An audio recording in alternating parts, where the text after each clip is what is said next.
You are such a genuine gem. Thank you for clicking on my video. I'm Brooke McKenna, but today's case is the solved case of the witch who almost got away with murder. Now, how does one get away with multiple crimes only to be caught for one that can't be proven to actually be a murder? This case could have gone horribly wrong with a killer on the streets, but thankfully, something as simple as a bug helped to solve it. Yet there is still one huge mystery that no one has yet to uncover the answers to. By the way, I post so much content like this. It is my absolute passion to tell these stories, and I mean no harm or disrespect when I do so. So if it's something you'd like to support me in doing, all you have to do is make sure you are subscribed with the notification bell on, giving this video a thumbs up, and leave me a nice comment down below. Also, I want to thank every single one of you who have been getting the merch. Here's a few of your photos that you have sent me, and if you want to be featured on my channel, all you have to do is send me a picture on Instagram and tag me, or leave a nice comment about it down below, and I will add you in that way as well. I also want to thank our sponsor for today's video, which is Care Of. Now, Care Of is actually a brand that helps you find your perfect vitamins and supplements to help your body, mind, and overall immune health. These are things that it's quite easy to push off and forget to care about, but Care Of makes it super easy with their 5-minute quiz, and it will ask you questions based on your lifestyle, diet, health, and more, and then it will tell you exactly what vitamins and supplements that you're lacking, and then you have to just wait for it to be shipped to your door. These vitamins come in cute daily packages with your name and adorable prompts on them. They're also eco-friendly. It also comes with a pamphlet with exactly what you're taking and the ingredients listed out as well. That's something I really like about Care Of. They're very transparent with everything they do, and this is actually what I'm currently taking to support my skin, mind, heart, and help with my energy. So if you want to take the quiz, which I recommend you do to find out what your body may be lacking, all you have to do is click the link down below and see what Care Of recommends for you. You can also get 50% off your first order with the code BROOKEM. That's 50% off with the code BROOKEM. And thanks again for Care Of for sponsoring this portion of the video. Now let's get back to the story. So it was 1998 in Nevada, and Christine Smith lived in Las Vegas. She lived in an apartment, and she was around 64 years old. But suddenly, she disappeared. This was around February when people started to notice, and Christine actually had a neighbor named Chang who just suddenly noticed she stopped coming around. He stopped seeing her around the building.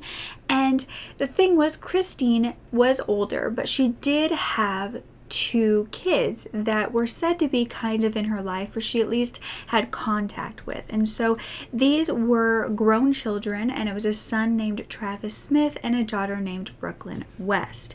Now, their father and Christine's husband was named Leroy, but he had been said to be a cop when the kids were growing up, who was said to use his power for evil and would beat up anyone who didn't look like him as a white man.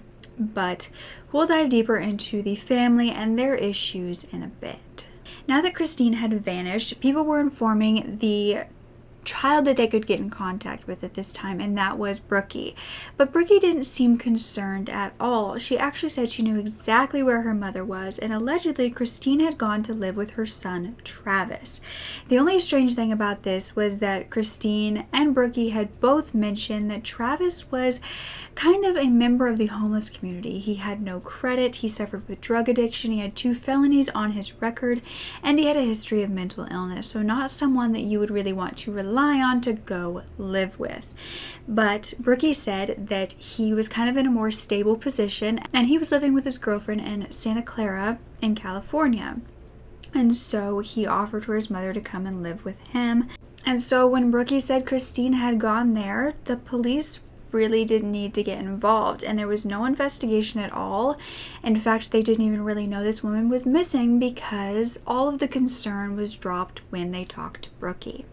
However, investigators would be forced to get involved 3 years later. You see, on February 5th of 2011, a man named Bill Unruh called the police. He was the general manager of the Canyon Gate mini storage, and he had stopped in his tracks while walking along all the storage units and coming upon Unit 317. Since Bill had all of the keys to these units, he decided that he needed to go in and see exactly what that horrendous smell was. And I'm sure if you watch any sort of true crime, you know what he was expecting and what everyone was expecting, a body. When he first looked in, all he could see was a green trash can. This had a substance oozing out of it, and it caused a stain of wetness beneath it as well. When the police arrived, the crime scene analyst decided to test this stain at the bottom to see if it was in fact what they feared, and it was blood. Now they just needed a search warrant to actually open this garbage can and officially see what was inside. But when that came back and they opened the lid to this garbage can, it was held together by duct tape and garbage bags. But even though they knew exactly what they would find at this point, it never gets easier to see a decomposing body. Investigators couldn't immediately tell what this victim looked like because there was actually a white plastic bag over their face. It was knotted in the back. So the garbage can was taken to the coroner's office for examination, so they didn't tamper with the crime scene before everything could be tested. But it was quickly found that this was a female who had been placed in this garbage can 8 hours after death. But it had been quite a while since she had been placed there. However, due to composition, the exact time and cause of death couldn't be determined, and they feared that she had been suffocated with this bag over her head and placed in the garbage can while she was still alive. They did know that this woman had osteoporosis, which is when your bones become weak and brittle, and she also had asthma that gave her lungs the age of 132 years old. But she was not that old at all. She was 64. But this seemed from the very beginning like a cut and dry case, and it would be much more than that, and a lot more deception and unanswered questions. You see, they identified this body quickly by her dental records, but that wasn't all. You see, the storage unit she was found in was rented out in June of 1998.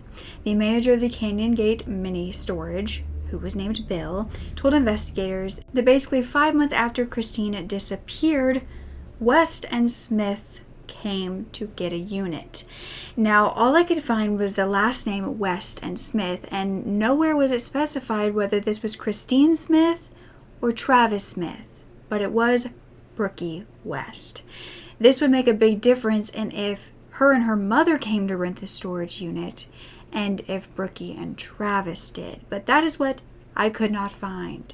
Either way, investigators now knew that the unit was registered to the family of the murder victim. The rest of this unit was then searched, and Christine's wallet was found, which had a document inside that was authorized Social Security payments. There was also books all around her that was the practice of Wicca and teaching someone to learn it. But nothing more was there that seemed important to this crime, so investigators wanted to look into Christine's money trail to see where it was all being spent, to see if she had transactions after she disappeared. Christine's bank records were then found, and they showed that someone had been withdrawing money from her account from a local ATM after February, when she was said to disappear. Investigators had no idea if this money was being taken out by Christine during that time before she was killed, or if somebody else was taking her money the entire time, but that is when they got a lead. You see, they had processed the garbage can and everything around it for fingerprints, which could lead to the killer, and that is when they found a fingerprint on the cellophane wrap, and this had gotten a match. These fingerprints belonged to Christine's own daughter, Brookey. Now, I'm sure you were all expecting this, but don't think that that means the case is over. The same night that Christine's body was found, her daughter was arrested for her murder.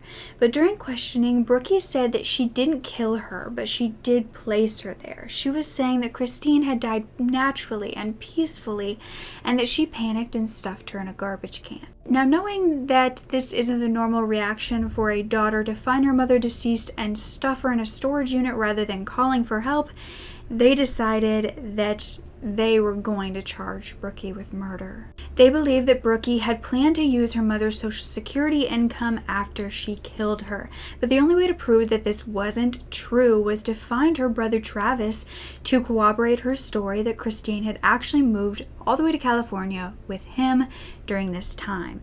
However, he couldn't be located at all. And then, while in jail, Brookey was caught talking on the phone to a friend.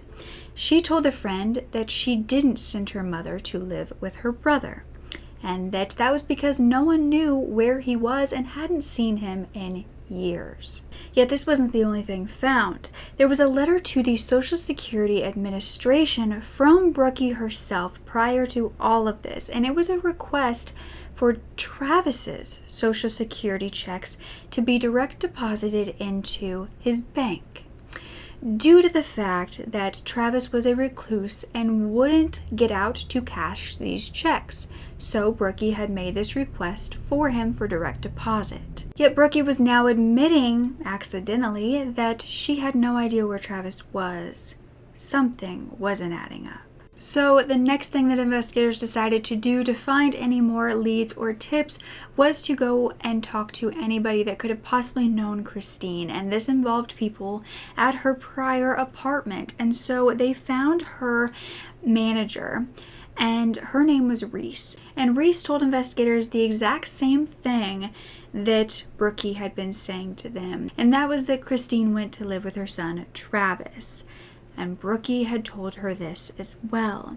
Reese said that the records on the computer show that Christine had moved out around June of 1998, but she had disappeared in February, right?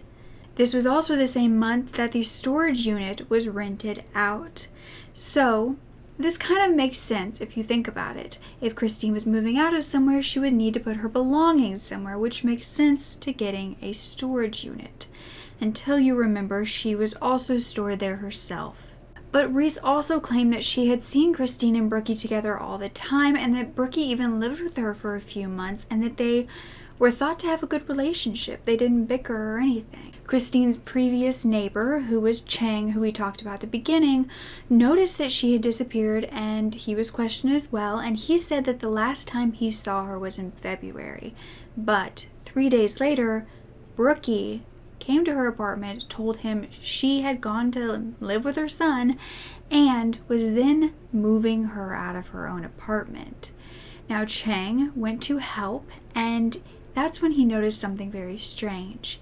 He saw a certain ring and wool cap in the apartment, and he knew that Christine didn't go anywhere with these two items not on her body.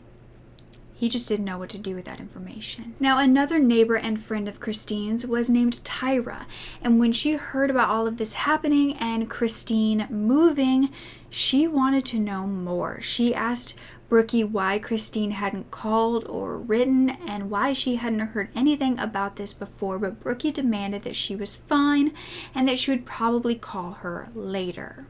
Both Chang and Tyra said that Brookey and Christine seemed to have a good mother-daughter bond. However, others disagreed. Another friend of Christine's named Alice came forward saying that she last saw Christine in February, and she was not her normal self. She said that Christine was very ill and lethargic, and the whole time she was being fed pills by Brookey, who said that they were aspirin. And that is actually when Christine told Alice. So this is the first time that we're getting an account of Christine saying she's going to live with her son Travis, not Brookey. Christine told Alice this information, but after that she didn't hear from her again. However, other friends of Christine then took the stand, and they weren't afraid to speak up. They were saying that Christine and Brookey had a horrible relationship. It was quite strained, and some even heard Brookey saying that her mother was a controlling sociopath. Investigators began to fear that possibly Brookey hadn't killed one person. Maybe she killed two. They feared that everything was a lie, and that Travis and Christine had both been killed for their money, and that Brookey had done it. The trial was coming up for Christine's murder, as Travis nor his body had been found, and Brookey then filed a motion to exclude the photographs of the decomposed body, but it was actually denied. Then, 6 months after Christine had been found deceased, the trial began.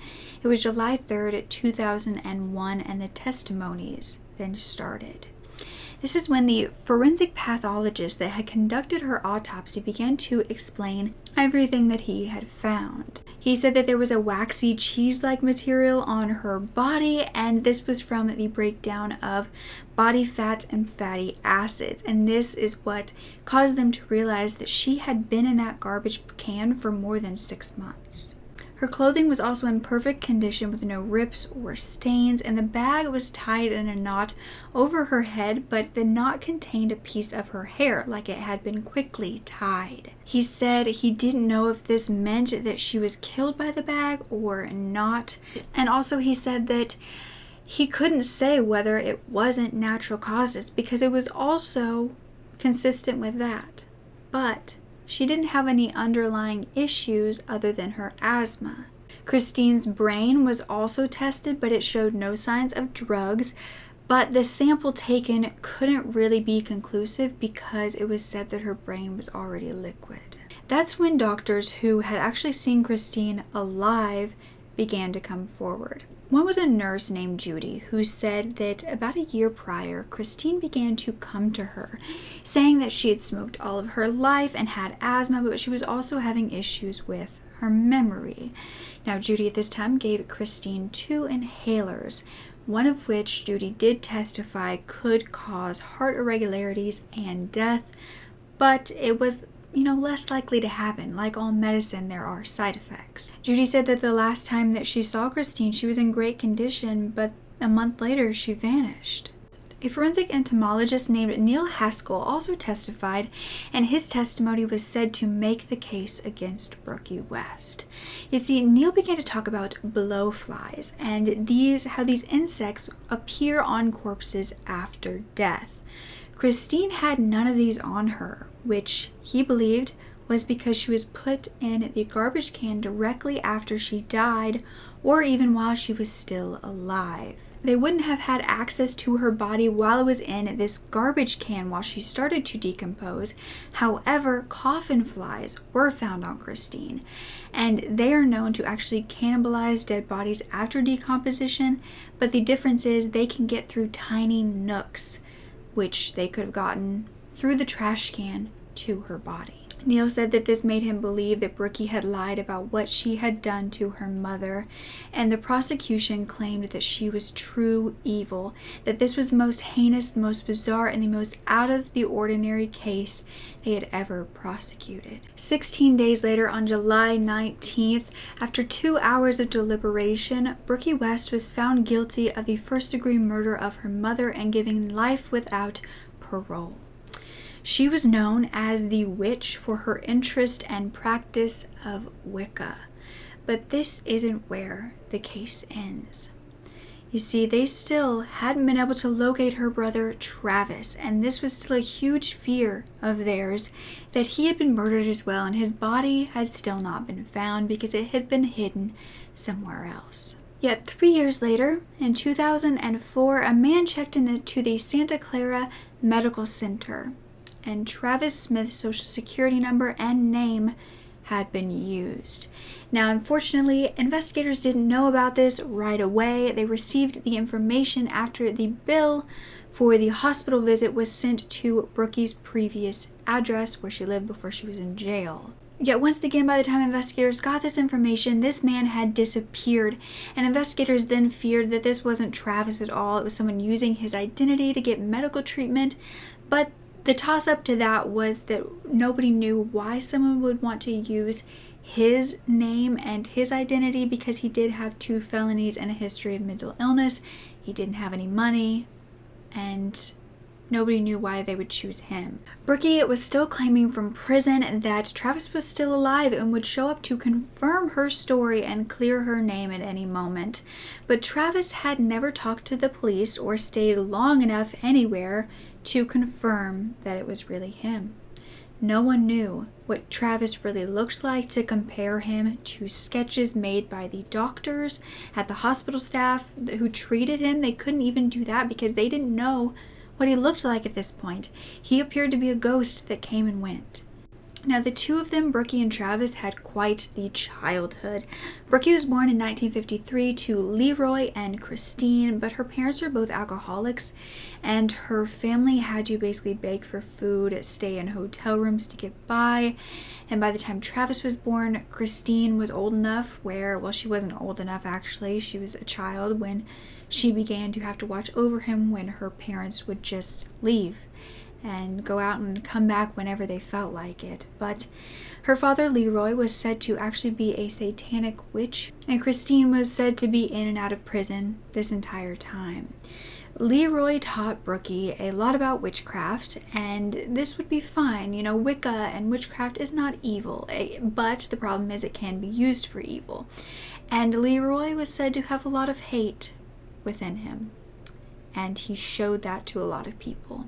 And so it's theorized that this witchcraft was not just the normal witchcraft, it was filled with hatred and, you know, just the evil parts of it, the parts that no child should be taught. But when Brookey was 8 years old, her life became even more turbulent because her mother actually shot her father in the chest, but Leroy survived. Christine went to prison, and Leroy decided to give the kids to the foster care system because he couldn't take care of them. However, a few years later, Christine was released, and Leroy and Christine got back together, and they took Brookey and Travis back into their home like nothing happened. The unstable life then continued after that, but Brookey was old enough to make her own life at this point, and she had a high school diploma, and she also had a boyfriend named Ron. Yet they would soon become pregnant with a girl, and Brookey wasn't ready for a child. She was telling him she was going to get an abortion, and Ron told her she wasn't going to do that. That is when it is believed that Brookey's first murder occurred, or attempted murder. You see, Brookey's boyfriend, Ron, had an 86-year-old grandmother. And one night when Brookey was still pregnant, the grandmother opened the door to her home and was shot in the chest by a .22 caliber gun by a hooded man. Thankfully, she survived, but Ron then got a letter in the mail basically saying that he was going to sign the adoption papers, that it was smart to do so. It was also covered in pentagrams and satanic verses. It was theorized that Brookey and Leroy had set this all up to force Ron into siding with her and into allowing her to do what she wanted to do with her body. Oh, I'm sorry, I misspoke. She did not want an abortion. She wanted to give the baby up for adoption. And he would not sign the adoption papers, so that is why it's theorized that Brookey and possibly Leroy went to these extremes to get him to sign the papers. And so that is why he got this letter saying that he was going to let her adopt out the baby. And so I couldn't find anything that confirmed that this adoption ever went through, but I'm assuming that's what happened because Brookey didn't have a child at this time. But Brookey went on to be a single technical writer and was actually really successful doing so. She was making tons of money, and the only problem was strange disappearances always happened around her. That's right, it was believed that her family members weren't the only victims. You see, Brookey fell in love with a Native American man named Howard Simon St. John, and they got married a few months later. Things went bad quickly, as most whirlwind romances do, and they had a Jaguar car that was then torched because Brookey didn't want to make payments anymore, and the insurance company ended up giving her $19,000. Howard and Brookey fought all the time, and by 1994, she was done arguing with him. She actually shot him in the neck and then left. Yet once again, the victim survived. Howard immediately told investigators that Brookey had done this, as well as the fact that she torched the Jaguar on her own. However, Brookey manipulated her way back into Howard's life, and he dropped all of the charges. Unfortunately, only a few weeks later, Howard Simon was dead. He was found in the park, shot twice, with a plastic bag tied over his head. Brookey was never charged for this, but it sure does make you think about the fact that 4 years later, her own mother was found with a bag tied over her head as well. After 11 years in prison, it was then 2012, and Brookey West was 59 years old, still in prison, and a well-known inmate. She was known for selling her artwork she made, as well as fingernail clippings, but Brookey was being held at the Florence McClure Women's Correctional Center. And one morning, while headed to breakfast, Brookey vanished. Thankfully, however, at 6:30 a.m., a security guard at the gate noticed that it was Brookey in disguise and told her that that was as close as she was getting to the exit, to the outside world. But she was steps away from escaping. Security guards came running, and Brookey was taken to a secure housing center where she was put in solitary confinement for a while. But the prison then began to restrict inmate activities while they tried to figure out how she got so close so others, didn't do this as well, and so she couldn't get out. But they also said that they could add criminal charges. However, I couldn't find if this was ever done. But Brookey is still in prison today for life, hopefully. But should Travis be as well? That's one question I want to ask you, because do you think he had anything to do with his mother's murder and that's why he's hiding? Or do you think he was murdered by Brookey too? I really do believe it could go either way in this case, and Travis could have helped her set all of this up, or he could have been just as much of a victim, or he could literally have nothing to do with it and have been on his own this whole time and was only brought into it by Brookey to have some sort of excuse for her missing brother, who she hoped no one could ever find, and they haven't been able to. But I will just say that I'm glad that she was finally caught for her crimes, because it sounds like she got away with a lot of attempted murder and crimes that are horrendous. Yeah, let me know what you think about this case, and if you think Travis should be something that everybody's looking for, or if you think that he doesn't really know what went on at all. I do think it's quite interesting, though, that Christine did tell one of her friends that she was going to move with Travis. That makes me wonder, did she think that that was a plan all along, and that's why she was going along with Brookey before she killed her? Or did she really go and live with him for a while and then maybe came back and that's when Brookey did it? I don't know. This case is baffling, and the fact that this woman almost got away with murder is scary. And everybody wants to call her the witch as her name, but I really don't think that had anything to do with it. I think that her family probably practiced Wicca and were Wiccans, but I don't think that had to do with the case. I think that that was like a personality thing that they were doing, and then they were also killers. So also let me know about that. But don't ever forget to speak up. Your voice is powerful enough, and I love you to absolute pieces. Don't forget to check care of out in the comments and do the little quiz to see what your body may be lacking. Yeah, okay, bye.